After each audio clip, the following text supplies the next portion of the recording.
Great, good morning, parents. Last year, everyone got used to us posting these meetings and putting them up on YouTube, so I will say welcome to those joining us later on YouTube, and we hope that a few more people can join us today. I wanted to introduce first, because she is actually going to go teach the honeybees right now, Miss Courtney Friedman. Miss Friedman is long-time employee. She works in our library, but she does everything else around this place too. Currently, she is coordinating the before care and the after care and the MAPS program, the after-school program. So she's the person who emails you when you have questions regarding the after-school or the before care, and she teaches your children every week in the library up in the lower school building. So if you didn't meet her yet, this is the name of the face for Miss Friedman, and she's going to go grab the honeybees right now. So just thank you, Miss Friedman, for coming and introducing we can introduce you just a little bit. So this is super exciting to have people here for the first time in over a year for a meeting. So if you were here early, what you saw on our playground is children arriving. You can drop off at 8 o'clock, and as you saw, they do go play. It's one teacher from every class is out there, and we greet them in this room, and they go into their classrooms every morning. And so it's wonderful that you got to see a little bit of that this morning. And so they are all in their classrooms now. Typically you'd see children coming and going through this way, but because we have a meeting going on, they will be using other exits and entrances, but you may get a glimpse of them on the playground, so feel free to take a look.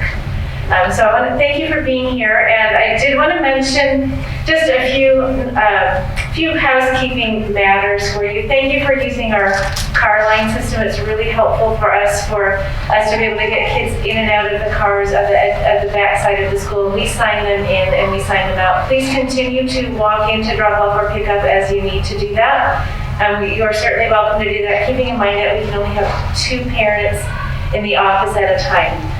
We did receive yesterday new updates from the health department and new updates from child care licensing regarding COVID protocols. Fortunately, we are already doing all of the things that they mentioned on there, so we don't have any changes at this time. So you are aware we are asking children and strongly encouraging them to mask, and nearly all of them are masking for all or most of the day. We do not require a mask outside. And for your information, we did take class photos on picture day on Monday, and we were able to take those outdoors on the risers. So you'll see an unmasked photo that we were outdoors on the risers.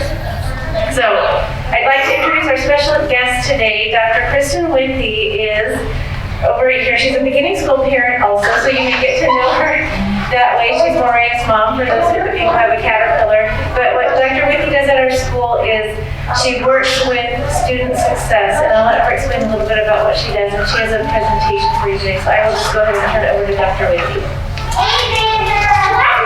Good morning, everybody. Thank you for joining us. I'm excited to have a chance to be invited to share with you a little bit today.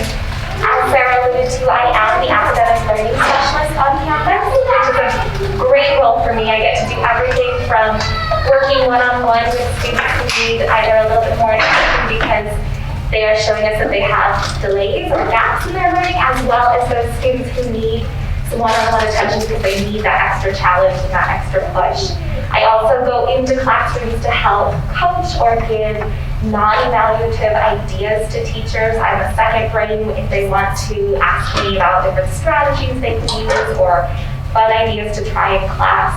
I help with admissions all the way through doing fun after-school activities and tutoring programs. So I am just here to make sure that your students starting in the beginning school all the way through the lower school have that individualized attention, and we can make sure that they are getting the support that they need for success here at the Meadows School. So today I was invited to share with you a little bit about early literacy, how you can support at home, and then some new fun things that we have on campus this year to help you support your students in the early literacy. So in the 1990s, the National Reading Panel came out with the components of early literacy. My husband very graciously reminded me that 1992 is now as far away as 2050. That made me feel fantastic. However, what the National Reading Panel found still holds true today, that there really are about 5 components of literacy, and then we throw in the idea of written expression as well, because that kind of pervades everything. So as you're learning to read, you're also learning the counterpart of the writing component. So if we think about components of literacy, I want you to think about kind of how you learn improved your reading skills as well. You started out with phonemic awareness of sounds, awareness of print. So you knew that the golden arches of McDonald's stood for McDonald's long before you knew that that was actually a letter M that says and then you also started playing rhyming games or being able to do little finger plays long before you were actually reading. So I'm sure you did the Itsy Bitsy Spider well before you opened up your novels. The next component of literacy is phonics. And phonics is where you start that letter-sound association. So it's moving beyond just, oh, I'm aware that this is an M, into M says and into all of the different components of, okay, I have short A, but then I can also have A, the long A sound made with two-letter sounds, A-I, or A-Y, or A, and then E. So phonics is really starting to build that letter sound understanding and really extends all the way up through your elementary school years. And that's where you start seeing all of the spelling lists and some of the word work that they'll be sending home.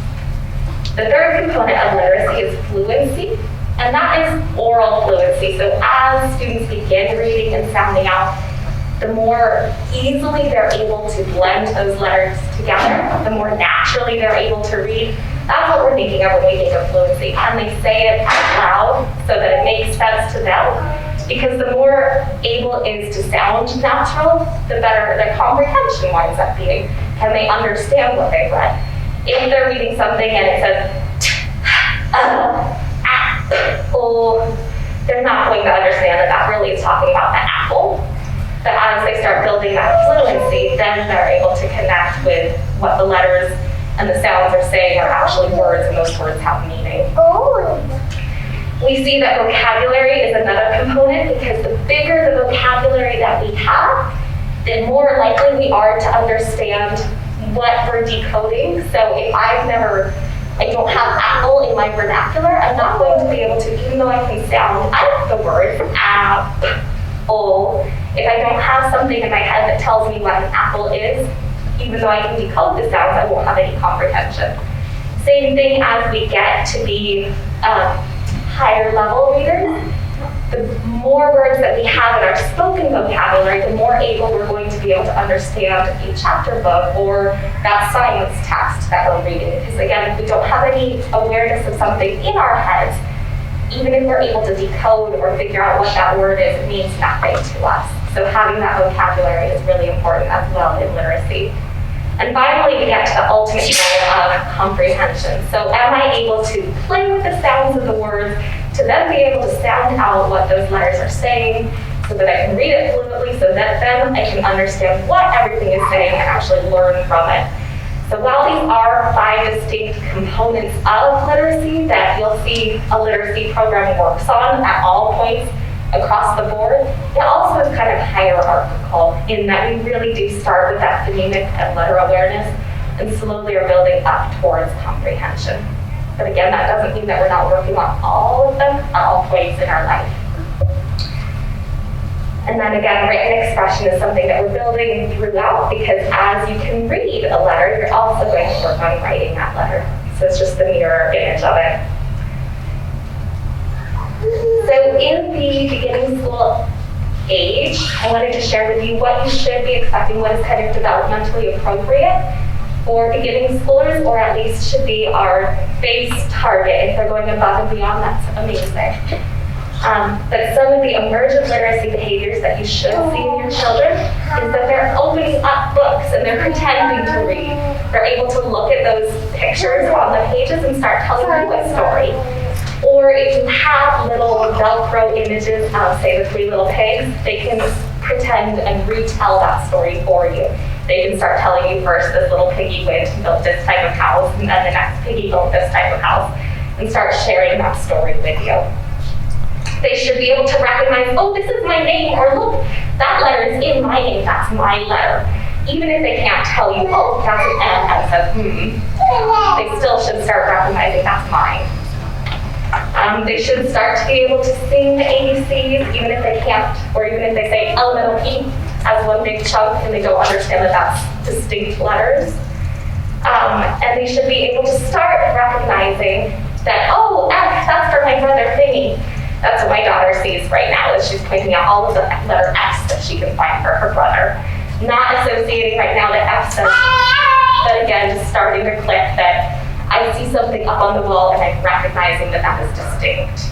Same thing with the golden arches of McDonald's, or my daughter's favorite right now is Chick-fil-A. She says, there's chicken nuggets every time we drive past. So the fact that she's recognizing symbols in the environment is what we have to start seeing. Because symbols having meaning means that eventually she'll be able to understand that letters have meaning too. Letters have sound. Language and literacy go hand in hand. So at this age, by age 5, children should be able to follow the meaning of other people's conversations and respond to questions, what, when, and how. How is really where they should be at by age 5. They should be using pronouns, comparatives with the ending, or superlatives with the est ending. They should be accurately using past tense and connectors like because. Adverbs with that ly ending, so quickly, slowly, and some irregular plurals like that we don't always say at the end, but sometimes it's just the same letter or ox and oxen. They should also be able to talk about things that happened in the past as well as a beginning understanding of the future. And so all of that should be where they're able to produce orally and comprehend so that they can start that pre-literacy side of things too. So now the fun part is how can you help this out at home? And one of my favorite people that I grew up watching was Mr. Fred Rogers. And he was actually a huge proponent of early development, early literacy, early play. And what he is most known for is this idea that early childhood really is all about play. Play is the work of our kiddos. And so if you want to help support all of these areas at home, we gamify, we turn it into fun. So I have for you a little handout up here that I'm not going to read for you each and every one, but there are some ideas of how you can support in the area of phonemic awareness or in phonics, or how you can build somebody who loves to read. So we've got all of these different ideas for you here, kind of broken into those components of literacy. And then I also down here have some resources for you that are either informational for parents or they're apps that you can play with your child. And then one more additional thing that we've got new this year that I wanted to introduce for you, and this is what kind of stemmed the whole parent coffee or why I wanted to join you this spring, is that we have a new lending library of take-home kits for you. So in these bags, we've got a whole bunch of different bags. Our games that you can play with your child comes with the pieces, comes with the instructions, comes with more ideas of additional apps and things like that that you can do. These you'll be able to check out on a Monday. You can either email me or come to my room in the lower school. They call it the Learning Lab. It's right as you walk in the front doors. And so you can check this out, take it home, play with one kit all week with your child, and then return it with them in their backpacks on Friday. And you are welcome to do that as many weeks of the year as you want to, as long as your pack that you're interested in that week is available. So just like a regular lending library, however, it's fun games and manipulatives that you can use to play at home to build those literacy skills. So if you are interested, please contact me. My email and my cards are available to you at any time, but it's Kristin Whithey for you guys. Thank you for your time. I appreciate it. Sarah? Thank you, Dr. Whithey. Does anyone have any questions for Dr. Whithey before we move on? Or toward the end, if you find that you have any questions, and as she mentioned, we do have her cards, and Shana in the office can give you one of Dr. Whithey's cards. And we just want to let you know that you have access to all of our supports here at the Meadows School. Dr. Whithey does come into our classrooms, and so Dr. Whithey, and as well as our counselor, Mr. P, maybe you've heard of Mr. P, Scott is our counselor, and he'll be doing another parent meeting for us on a different day. But we have an open door policy. These professionals are in and out of classrooms all the time. They do know your students. They do come in, as Dr. Whithey mentioned, mainly as a non-evaluation way, just to get eyes on children, to see if there are any things that we can do to support you in a classroom, and particularly to support the teachers. Every child develops at their own rate. So I wanted to just kind of piggyback a little bit on what Dr. Whithey said, tell you a little bit about the framework of beginning school with regard to literacy. When they're 3 years old, they are just learning everything, and they're like little sponges. But we've always long believed in teaching literacy. They're learning to read, they're learning the writing and the spelling, and everything all at once. So we're not doing one thing one day and then doing something else the next day. So what it looks like in a classroom. Read alouds. Teachers are reading aloud. Some of those read alouds are just fun with whatever we're studying. Some of those are targeted with our reading program to showcase certain words and certain skills. We expose them to a lot of print, left to right directionality in a book, and just having a chance to look at books on their own. They love to grab a book and do that. And I know in my classroom, the ladybugs, they fight over the Star Wars books. And that's okay. We just keep getting more Star Wars books so that more children can look at these. And there's the little children versions, the little golden books. I will clarify that. They're the child versions of them. Whatever they're highly interested in, we encourage them to look at and read. We encourage them to pretend to read. But speaking, that oral component is so important. So very often if you watch our playground, you will hear children talking and solving problems. We like to listen to them speaking. We like to hear what they're saying to each other and help them with conversation if they don't know how. But a lot of times it's just listening to what they say. So if there's a problem or if there's a conflict or if there's a confusion over what the rules are, we listen first before we step in. We want to see how they're communicating with each other. We know that a lot of your children are what we're kind of calling COVID babies. They haven't been to as many places as they normally would have in their early childhood. So social interactions have been more limited for a lot of children. And we realize this and we understand this and we're prepared for it. So giving them opportunities to speak to each other. So what literacy looks like in a classroom. So they're playing in centers.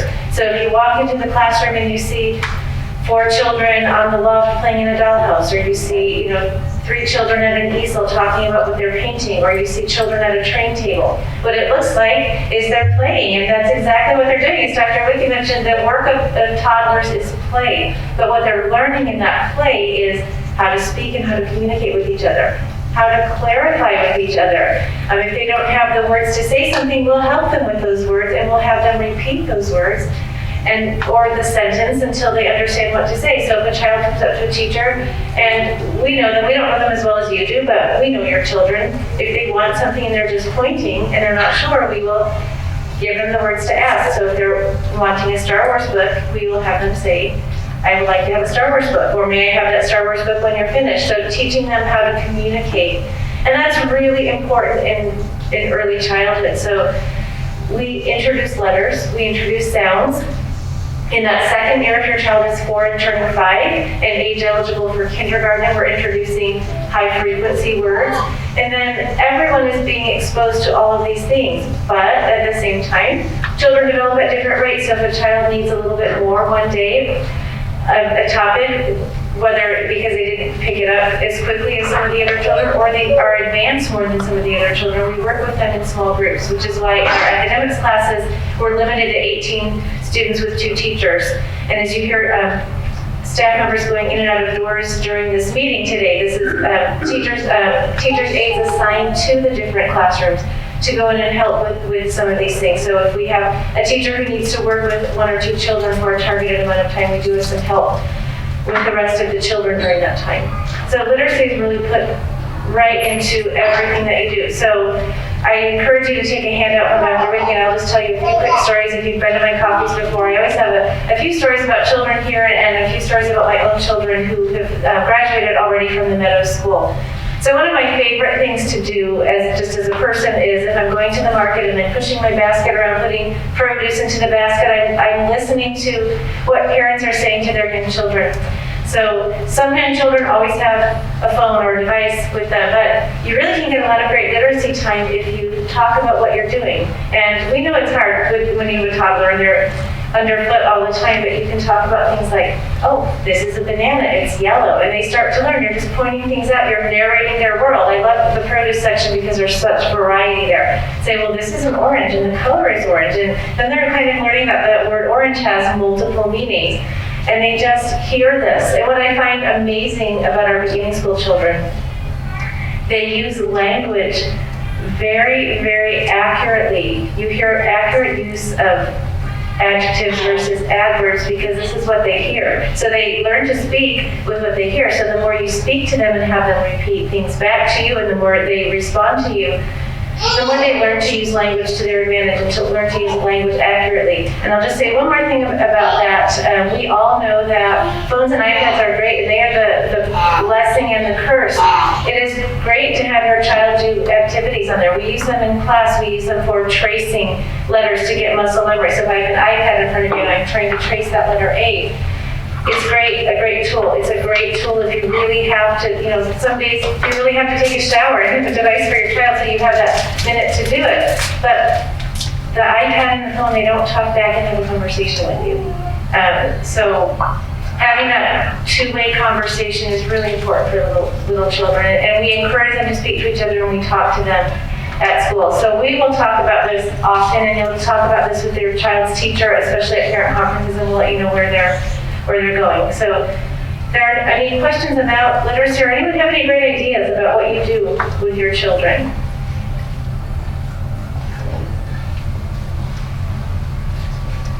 I always have, I said just a few things to cover, and I am respectful of your time, so please feel free if you have to get to work, feel free to get up and go when you need to, and feel free to stay. And Dr. Whithey and I will be here afterwards if you have questions. I just wanted to go over, shift gears a little bit to go over the next few events, because we haven't had any events. It was great to see so many people at the back to school barbecue. It was the most wonderful evening because it was nice weather. It wasn't too hot up in that athletes grove out by the football field. The next event we're going to have for parents is planting day. So we plant outdoors, we have raised bed gardens. So the room parents will be contacting, we need about 4 volunteers per class. So your class parents will be contacting you about volunteering for that event.